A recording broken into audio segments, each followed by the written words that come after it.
আসসালামু আলাইকুম গাইস, সবাই কেমন আছেন? আশা করছি সবাই ভালো আছেন। আলহামদুলিল্লাহ আমরাও ভালো আছি। এখন বাজে সকাল 6টা আর আমি রেডি হয়ে নিচ্ছি, কারণ আমি যাব আজকে আমার বড় ননদের বাড়ি। আশা বেশি দূরে না, তারপরেও আমি আজকে সকাল সকাল যাব, আমার একটু পার্সোনাল কিছু কাজ আছে। এর পাশাপাশি আমরা দুজন দাদা দাদি হয়েছি, তো আমার নাতিকে দেখতে যাব। সকাল সকাল বের হয়ে যাচ্ছি কারণ সকালের আবহাওয়াটা অনেক সুন্দর ছিল। সকালের আবহাওয়াটা তো তেমন দেখাই হয় না, গ্রামের বাড়ি আসলে তাও সকালের আবহাওয়াটা দেখতে পাই, খুব ভাল লাগে। যাই হোক, এখন আমরা দুজন বের হয়ে যাব আমার ননদের বাসায়। কই যাও তো সকাল সকাল? বোনের বাড়ি, ওইখান থেকে উঠলে।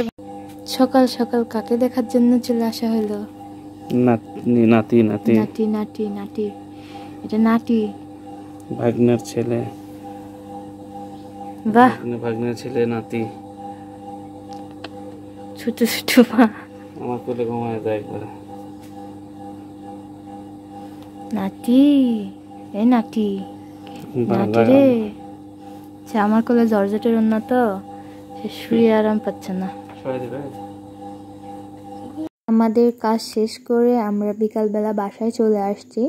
বাসায় এসে তেমন বের হওয়া হয়নি, তো আজকে একটু বের হয়েছি, মানে আমাদের বাসার সামনের উঠানটা। এসে দেখি আমাদের অনেকগুলা গাছপালা ভেঙে ভেঙে পড়ে আছে। আর আজকে কোথায় যাবে ইফতার খেতে? মিজা ভাইয়ের বাসায় যাবে? মিজা ভাইয়ের বাসায়? তোমার বড় ভাই? তোমরা কয় ভাই?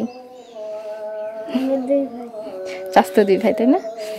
তুমি একা। এখানে চেয়ার নিয়ে আসছি, এখানে আমরা একটু বসবো, কারণ ইফতারের এখন অনেক সময় বাকি। আমরা একটু রেস্ট নিবা। তোমার চাচ্চু কই গেছে? বাজারে, তো আসলেই দেখা হবে। এই যে খেজুর গাছটা অনেক ঝাপালো হয়েছে, তাই না আব্বু? একটা কাঁঠালও ধরছে গাছে, অনেকগুলা ধরছে। আসলেই তো আমি দেখিনি। আর আসছিল দেওয়ার পরে মনে হচ্ছিল গাদা দুইটা মাছ করা ছিল। হাই অনন্যা, কোথায় যাচ্ছ তুমি? ভাইয়ের বাসায়। ভাইয়ের বাসায়।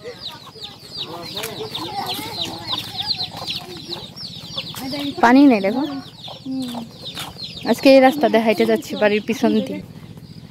আল্লাহ, এই জায়গা এত গভীর, এই জন্যই তো বলে যে এগুলো অনেক গভীর, পড়ে গেলে ডুবে যাবে। তো কত গভীর!